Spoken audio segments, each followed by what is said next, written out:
Hello and welcome back, fellow soldiers, to the new update number 5. The developers finally dropped the newest update number 5, one of the biggest updates they have released since the early access stage of the game, they say themselves. They actually worked over a change list length of over 13 pages.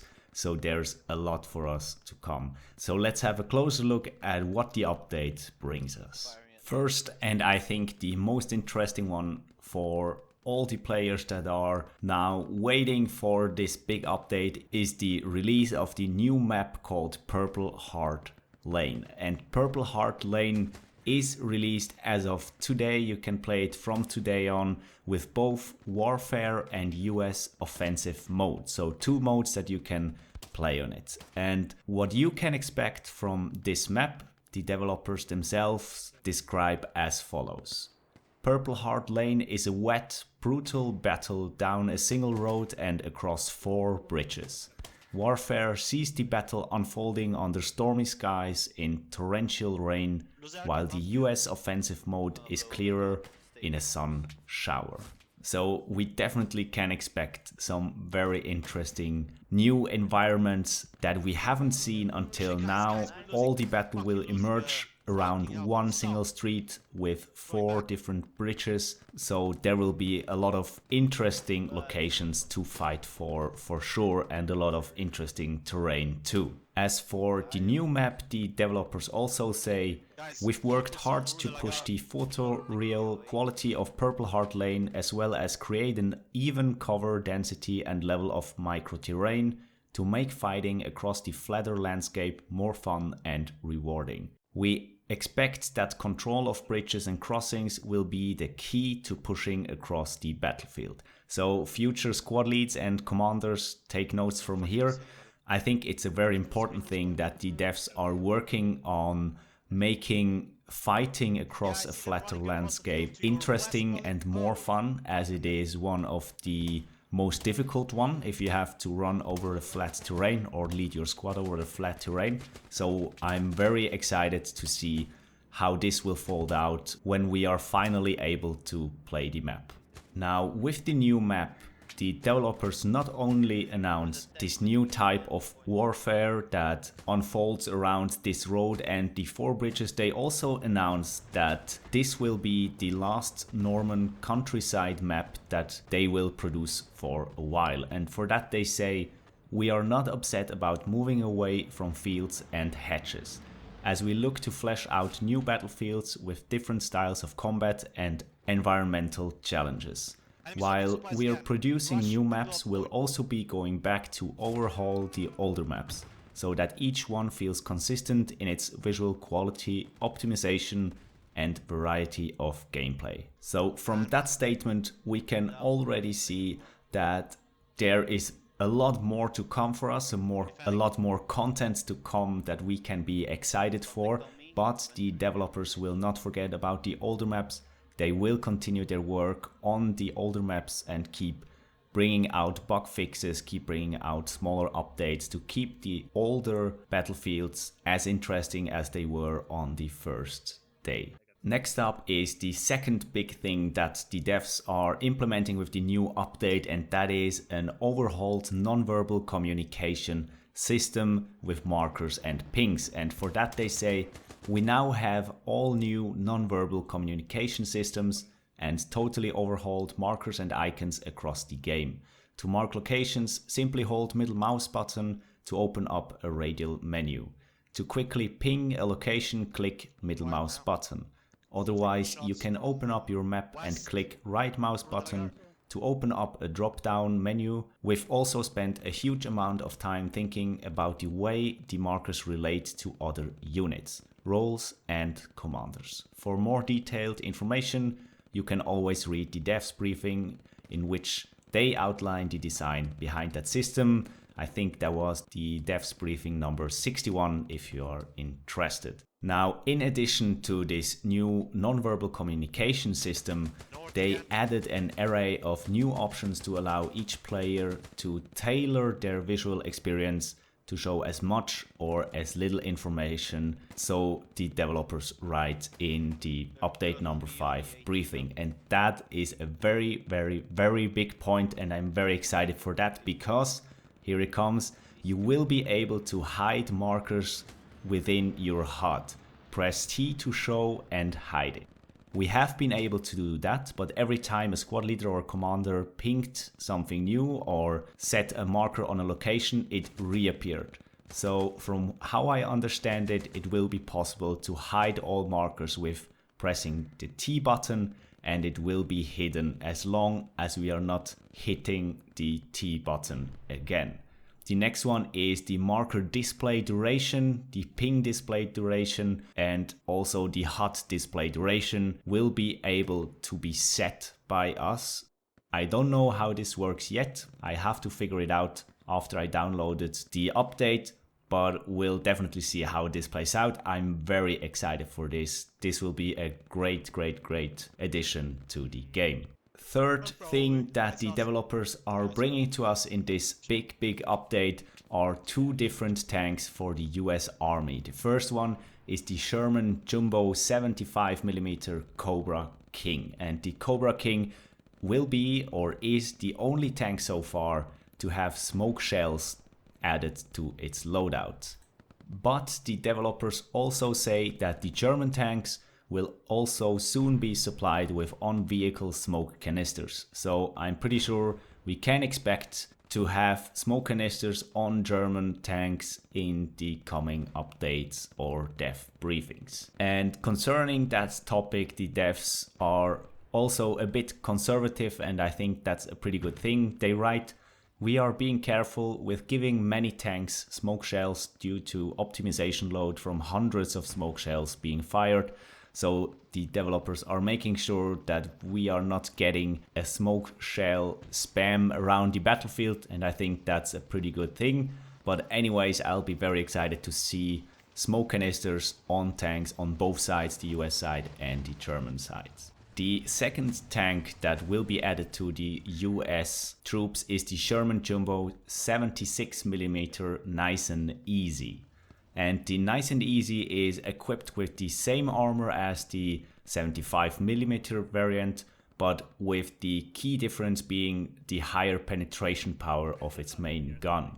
So the Cobra King is more for taking up against infantry, and the Nice and Easy is better against fighting tanks. And also the developers are writing this in the update. They write, "Best serves as an anti-tank platform and is the best counter to the Tiger and Panther, as its main cannon has an easier time of penetrating both of them when compared to the 75mm. So much for the 2 new tanks, but there's even more when it comes to vehicles. There won't be more vehicles with this update, but we all know that the developers are working on releasing new vehicles for both sides. And for that, they are saying, "Previously, we've been adding a base amount of vehicles to each side with a rough balance applied. We've only had 5 or so different types of tanks, which has meant that the starting lineup has always been relatively contained and similar across all the maps." And exactly that is going to change in the future updates, the devs say. And they note, "However, as we continue to add a larger variety of vehicles, we designed the commander role specifically to house the additional variants we'd be introducing. Therefore, as we start to introduce more and more unique vehicles and variants to the game, we'll be tailoring the initial lineup of each map and game mode to better reflect the design and historicity of the battle, but at the same time enable the commander to spend fuel in order to spawn new or different variants onto the battlefield should resources permit.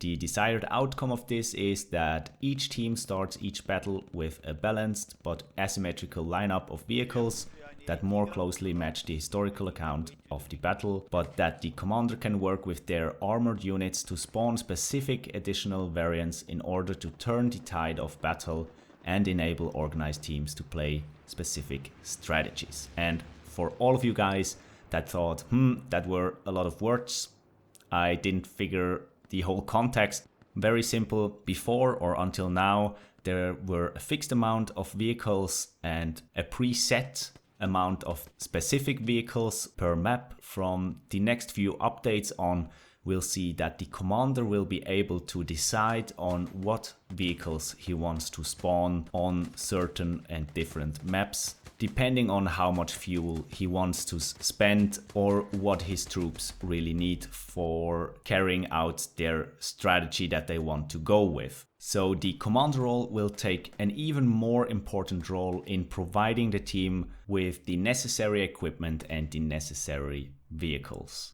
So that means, and that is also what the devs say, moving into update number 6, you will start to see the commander vehicle specific abilities come online as we start to tighten up the vehicle roster and widen the commander's functionality.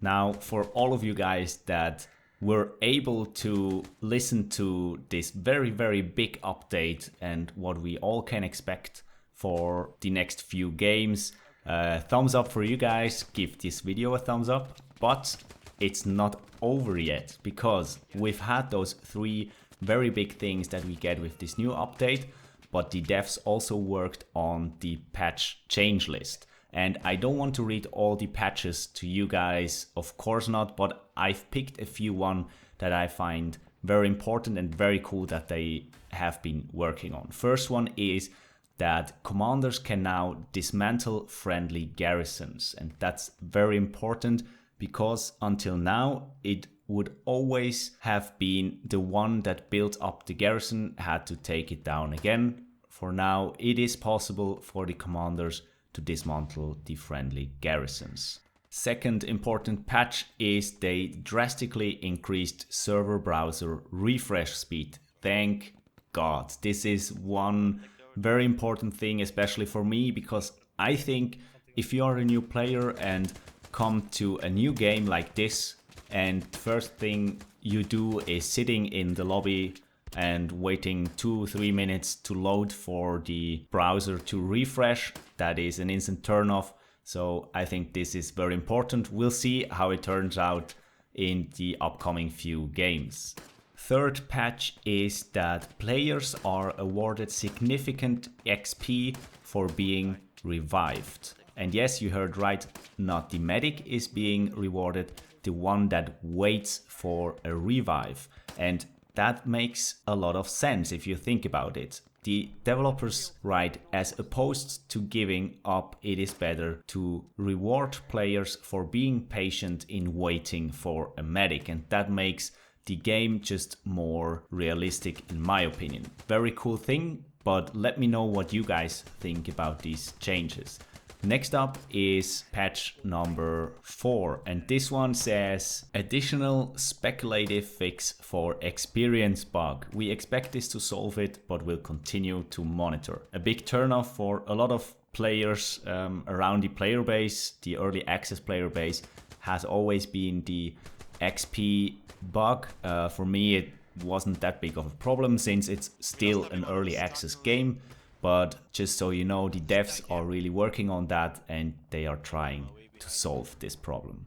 Next up would be a lot of bug fixes on different maps and stuff. I won't go through this. If you are interested, check out the link for the briefing down below in the description. What I want to have a short talk over is known issues. So the devs are releasing those known issues with the new update.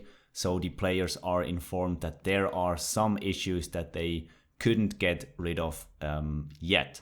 So first is the new Sherman Jumbos are currently only available on Purple Heart Lane, but the devs are amending this to include one of them on each other map, as well as reinforceable option for the commander at the cost of fuel. So for now, only Purple Heart Lane with the new Jumbos, but they will come to the other maps later. Next up is that they are still cleaning up the code that is resulting in server full and lost connection messages. That has been a huge turnoff for me myself. The devs are still working on it. They didn't find a good solution until now, but they have the problem on the screen, just so you know. Next up is the performance problem. To that they say performance is well under where it should be across the game. We've developed a huge amount of new systems and processes during the course of developing Update 5 that we're rolling out in order to improve FPD across the whole game. So the devs have heard what the player base has said, if you want to say so. Performance has always been an issue, and the devs are still working on it and trying to solve that problem too. Next up is that the devs also want to say that there are some mapping issues present in Purple Heart Lane, but they will be rolling out a hotfix to tackle these soon. So don't get all complainy if you find something that doesn't work on the first try. Developers know this and they are still working on that, and will do that with some hot fixes. And the last one is that both offensive and warfare mode have been played long enough for them to get a sense of key fixes and tweaks that they need to make in order for them to be far more finished and fun to play. And they say we'll be making many changes to these according to community feedback for Update 6. So we can expect a lot of interesting content and a lot of improved content for Update 6 too.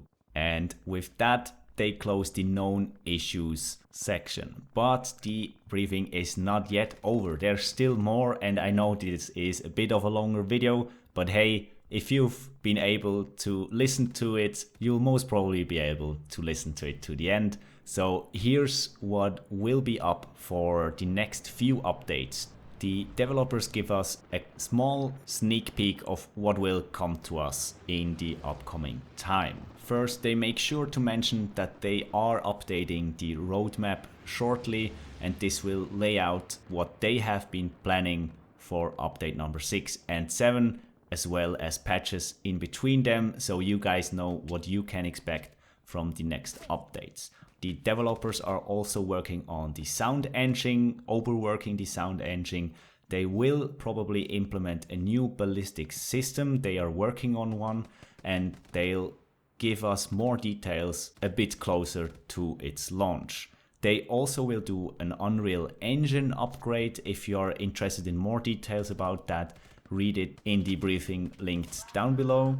And one of my favorites, they will do an animation overhaul. And to that they say, by far the largest bulk of work is the animation overhaul. It's reaching the 90% complete mark, and is something that we feel will transform the look and feel of the game to a huge degree. All TPP animations seamlessly blend together and use motion captured movements to give it far more natural feeling. The FPP is also seriously improved and feels far more AAA.